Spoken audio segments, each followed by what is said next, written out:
What's up? What's happening, folks? Welcome back to the channel Sports, Life, and Politics TV. And today, we're going to be covering this Nipsy Hussle case. Today was the first day of the trial beginning. Ericholder, a.k.a. Shitty Loc, was his street crip name, was in court today. And they had the opening statements from each lawyer. And I just want to go over this clip a little bit. I find this case extremely interesting. There's so much to this story, so many things that have been left out. It's been 3 years since Nipsey Hussle has been murdered, and it's a reason why this case has taken so long to come out. I would almost guarantee they've been burying a lot of things, hiding a lot of things, and in this court case, there's going to be a lot of things that neither side will bring up, which they should. One of the things is the involvement of the Los Angeles Police Department.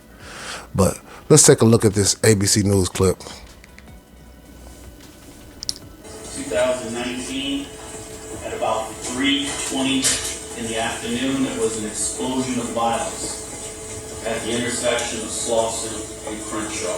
At that place and at that time, the world lost Ermias Joseph Ascadon, better known to the world as Nipsy Hussle. The defendant in this case, Mr. Holder, was also an aspiring rapper. They both grew up in the neighborhood of hardworking men and women, but also a neighborhood that was claimed by one of the largest criminal street gangs in Los Angeles. And when he said one of the largest criminal street gangs, he's talking about the Roller 60 Crips neighborhood.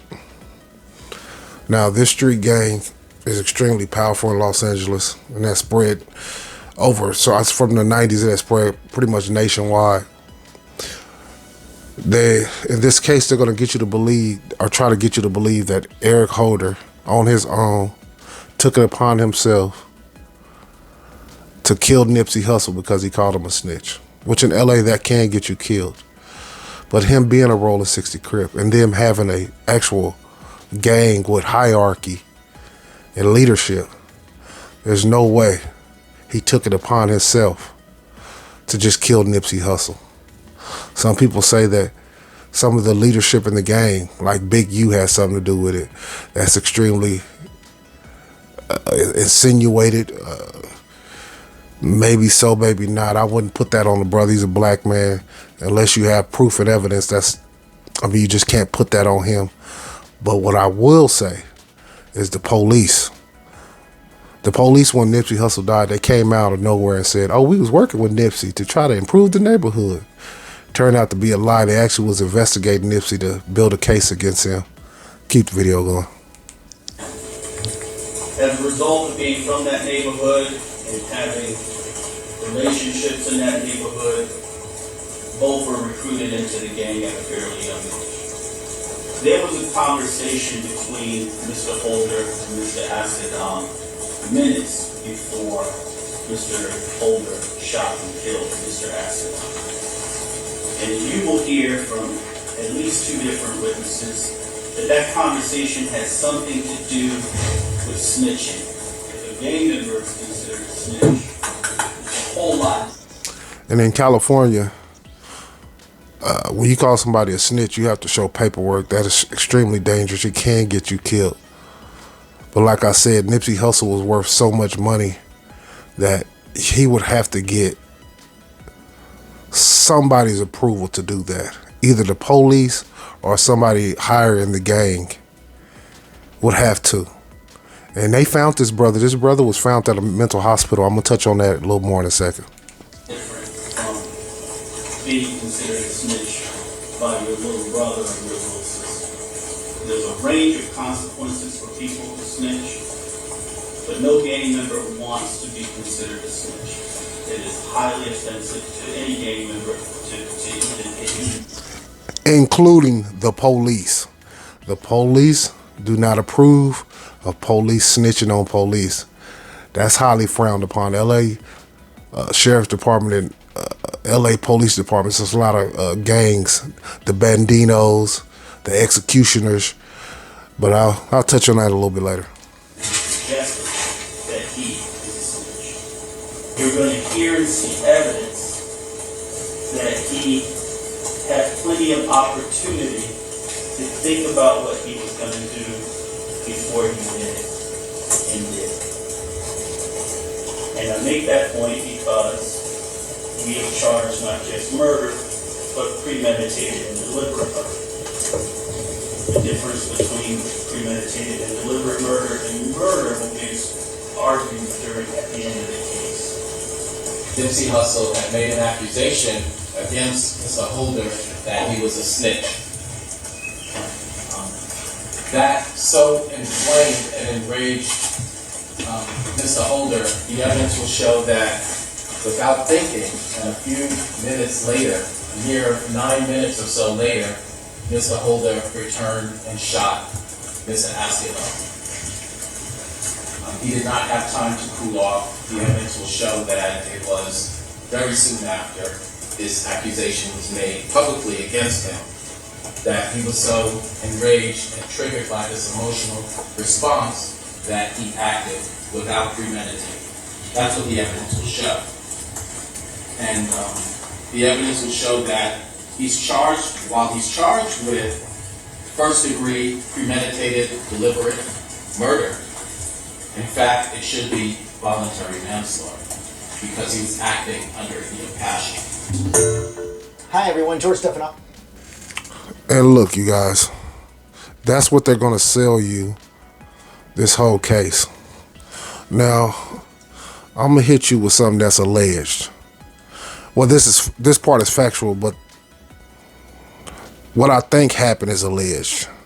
Now, Eric Holder when they found Eric Holder, he was at a mental hospital, which is extremely strange. Usually when black men shoot black men, the last place you find him is at a mental hospital.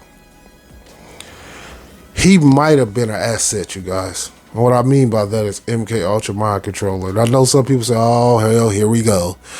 But seriously, you guys, it's not normal. You would have to admit it's not normal where you're found to be found at a mental hospital.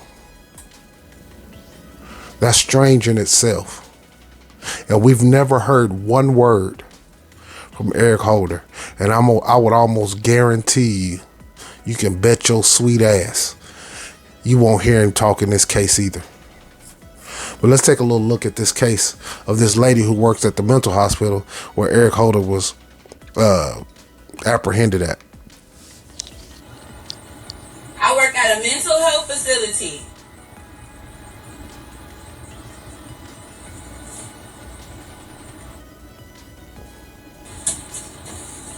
I work here. Okay. Yeah. You think you're late today or you went at the lunch? Is this him? I think so. This is the guy? It's not positive yet, but it might be. Oh my God, this looked like him. This is the guy that everybody been. Oh my God. See? Front row to the news. Oh Jesus Christ.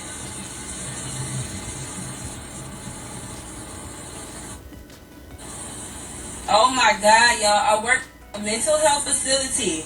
My friend called me and told me that the guy called and said that he said his name was Eric Holder. This nigga is at my job. The police. And you see how many police was around him, how softly they was handling him, how easily, you know what I mean? It's like the whole thing seemed extremely like orchestrated. Obviously, Nipsy Hussle was owning property on Crenshaw. We know now that the Crenshaw district is extremely valuable. A lot of rich people was starting to come into that area and buy up that area. The property value in Crenshaw around that area has skyrocketed. So, and Nipsey owned a whole block over there. I actually been to that block when I went to the Sean Porter and Errol Spence fight in LA. Went and took a couple pictures by the Nipsey Hussle mural. So that whole area is highly valued now. And the police, my biggest thing is I think that the police allegedly has something to do with it. These Los Angeles police are so corrupt. And now that's on my mind. There was actually 2 officers in LA that was killed yesterday. And I made a video like 6 days ago. As you can see in this this left-hand corner is police corruption getting cops killed, and 2 cops got killed yesterday. I made this video 6 days ago. You know, it's kind of like karma. You know, maybe those 2 officers probably was good officers, but when you have a gang mentality in your police department, I said it in this video. If you get a chance, you know, check out this video I made on police corruption in Los Angeles and Louisiana, that it'll get good officers killed. It usually won't be the corrupt guys that get killed. It'll be the decent guys that get killed in the police department. It won't be the guys who shoot people legally in the back or whip ass or plant evidence. It's usually guys who just come to work and do their job, or rookies, or guys who just got in the department.